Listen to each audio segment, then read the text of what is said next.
you notice changes suddenly with your loved one during the Thanksgiving or Christmas meal. So withdrawing or just becoming very quiet, trying to leave or repeatedly saying, I want to go home, refusing to eat, snapping or becoming very irritable, clinging to one person. I know we saw this a lot with my stepfather. Like he really clung to my mom. She was like his security blanket.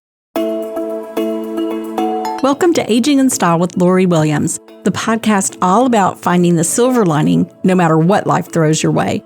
I'm Lori Williams, an award-winning senior living expert, author, educator, and caregiver to my husband, Mark.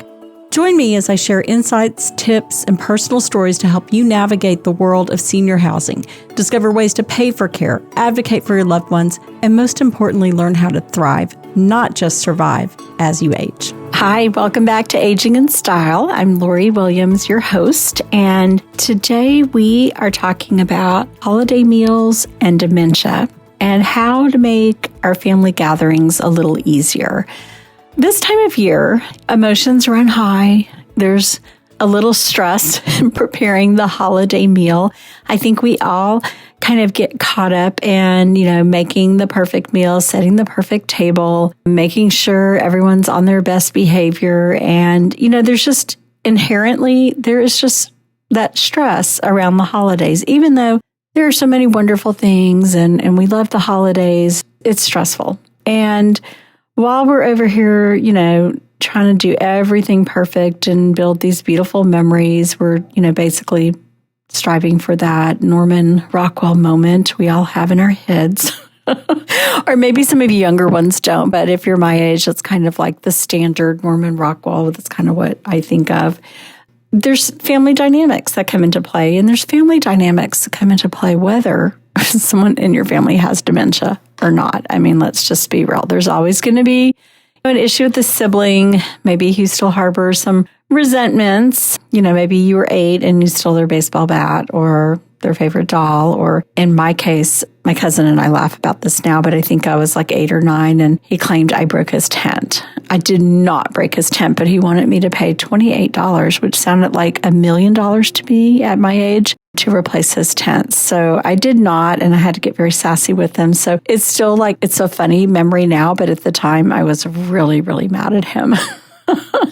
But, some people don't move on from these things that happen in childhood, and there are some resentments that last. So holidays can be very emotionally loaded. So then you go and add in a loved one who maybe has dementia, and that stress level can go from just sort of simmering to boiling very quickly. And not because they're doing anything wrong, it's just their brain processes the world differently now. And a lot of times people don't know, they don't understand why that is and try to force them into their reality. And it's, it's a difficult thing. So that's what we're going to talk about today. We're going to talk about how you can shift focus, maybe not have perfection on your mind here or old family tensions, and just know that everything's not going to be picture perfect. Your loved one with dementia, what they truly and honestly need, it's just like a family gathering that's calmer, kinder, more enjoyable for everyone, including yourself. So, all right, let's talk about why holiday gatherings can be especially overwhelming for someone with dementia. And I feel like once families understand the why, everything else will start to make more sense. So we're going to go over, let's see, I think I have 5. Yeah, I have 5 reasons why. So number 1, sensory overload. Holiday meals are loud. If you have a big family, everybody's talking, there's clanging of plates, there's a lot going on. Multiple conversations, kids running around, there may be music playing or TVs on, different smells, yummy smells, hopefully not burning smells, but yummy smells coming from the kitchen. So it's just a lot. And for a brain with dementia, it's like just turning the volume knob of life like up to 200%. So it can just be a lot. Sensory overload is what's going to happen. Number 2, too many people at once. even familiar faces feel overwhelming, and people they've known forever may suddenly look or sound unfamiliar to them. And when they can't remember names, they may get embarrassed and they may withdraw. And especially, someone's like, remember me? I know you remember me. I mean, that's very stressful for someone with dementia. And we'll talk more about that. Number 3, changes in routine. Routine for someone with dementia is comforting. They are used to their routine, and that helps them to stay calmer. Holidays mean different schedules. They may be in a different environment, different food, different expectations. It's a disruption to their routine. Number 4, difficulty following conversations. So conversations, maybe bouncing around quickly. Maybe you haven't seen your sister or your cousin or your aunt. You haven't seen them in a while. So there's just all these conversations going on. And like, hey, remember, when we were 15 and we did that crazy thing. And, it's great. That's what we love about getting together with our families. We love just talking about all the fun memories, sweet memories, hilarious things that happen. And that's great and wonderful, and we all want to be able to do that, but we do need to be aware that someone with dementia is not going to be able to keep up with those conversations, and they may just shut down or become frustrated. And that's, if suddenly they're frustrated and angry, that's probably why.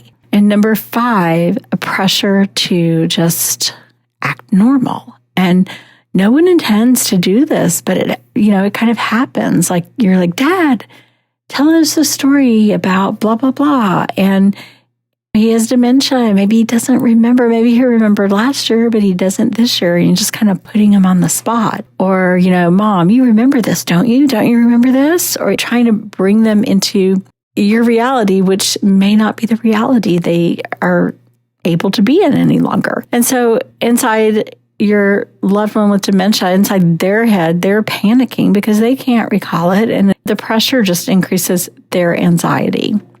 And then what happens is they become overwhelmed. And unfortunately, sometimes families will see certain behaviors as like, oh, that's bad behavior. But they're actually signs that they're overstimulated, or they have just become like highly anxious. So these are some of the things to look for if you notice changes suddenly with your loved one during the Thanksgiving or Christmas meal. So withdrawing or just becoming very quiet, fidgeting, pacing, agitation, trying to leave or repeatedly saying, I want to go home, refusing to eat, snapping or becoming very irritable, clinging to one person. I know we saw this a lot with my stepfather. Like, he really clung to my mom. She was like his security blanket. So he was uncomfortable. And so he clung to her. Sitting alone or just staring off into space or wandering into another room. And they're not trying to insult you. It's nothing personal. These are just signs that your loved one with dementia has become overwhelmed and they need a calmer environment. So now you know what it looks like, kind of what's going on inside. It's not that they are trying to ruin your meal. And please don't ever have that in your mind. They cannot help. This is a disease. It's not something that they have control over. But there are some things that you can do to make any of your holiday gatherings a little easier. And then let's talk about that, because this is the good part, okay? We shared the things, the things to watch for and why it happens, but how can you make this an easier and more enjoyable Thanksgiving for all? And most importantly, including our loved ones with dementia. So here we have, we have 9 ideas that can help create that more enjoyable holiday for your loved one with dementia. So number 1, create a quiet space.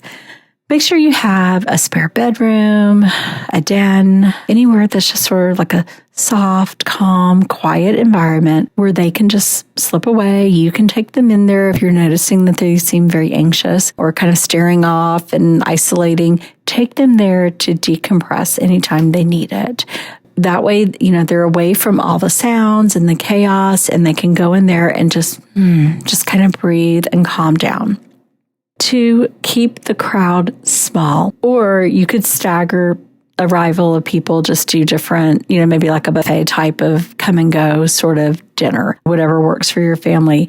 It's just to have a big group of people and children and all the things going on can be very difficult. I'm not saying don't do it. Like I said, if that's what you do, that's your family's custom, and you don't want to break with that tradition, then go ahead, have your normal meal, but make sure you have a quiet spot for your loved one with dementia to go to, and have yourself and a couple of other people be very aware and keeping a watch on them just to make sure that they're okay. Number 3, seat them next to someone who is calming and patient, not someone who is going to quiz them or correct them.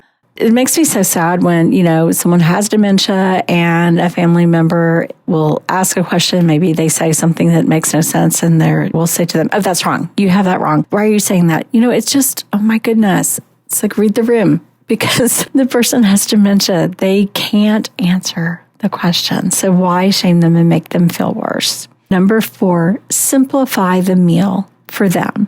Too many choices are just so overwhelming. And I know at my Thanksgiving, there's probably, probably 7 sides and 2 pies and turkey. And we go big or go home. So a lot of people do that. So let's simplify, maybe put some turkey, a couple of sides on there. Just keep it simple for them so that they don't get this plate and they're just like, I don't even know where to begin with this because it's so much.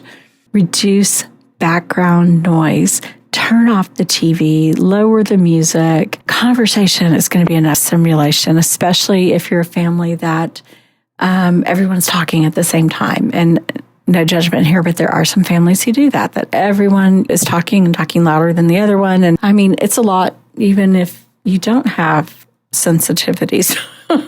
So be very mindful of that. Another wonderful tip, and we did this with my grandmother, give them a small, meaningful task. For example, folding napkins. My grandmother loved doing that. She could sit there and fold napkins, and we could give her, 200 to fold if we just wanted to keep her busy, even though there was only going to be 10 of us at the meal. But do what you do. It keeps them happy, and they feel that they are in some way helping with the meal. That's what you want to do. You want to give them some sort of purpose. Maybe arranging roles. If they're able to, and under supervision, maybe stirring something.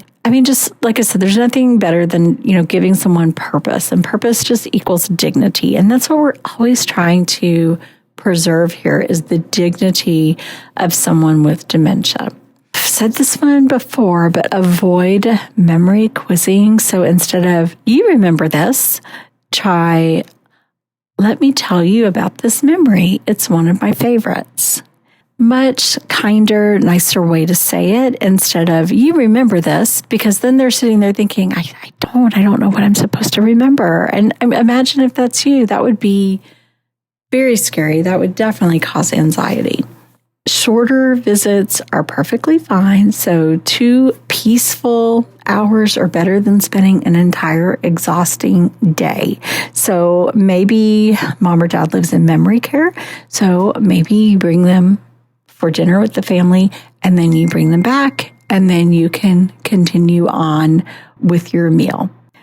And I like this one a lot. Assign a buddy, someone who knows all of these cues. You've talked about this, and I do think it's good to talk in advance with family members about how we're going to handle Thanksgiving and Christmas dinner. But have them with a buddy who knows the cues, can redirect them, soothe them before things escalate, take them to that quiet room, make sure their meal's not overwhelming, like too much on there. Just kind of have their person, their buddy.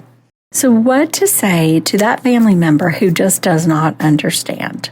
Because there are family members who are like, well, they just don't understand dementia. And they're just like, oh no, he's fine. He can understand this. So you want to kind of gently ground the room by saying, while dad or mom or whoever your family member with dementia is, well, they're not in there. Maybe they're in the quiet room. They're with their buddy. And you just say to them, listen, let's just kind of set the stage here. Dad is not being difficult. His brain just gets overwhelmed. He has dementia.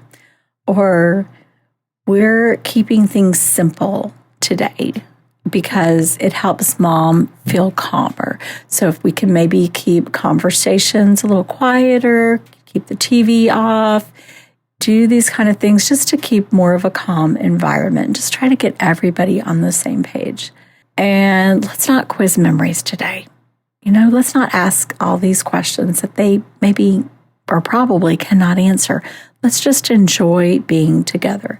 And these little prompts are going to help family, hopefully, shift their expectations. And I know it's hard to get, it's a whole different way of thinking. And it's hard because you think of your dad the way he always was. But if he cannot communicate in the way he used to, we don't want to frustrate him. We don't want to make him feel poorly about himself. And we don't want to cause that anxiety. We also could do in advance of kind of like a family script to sort of set the tone.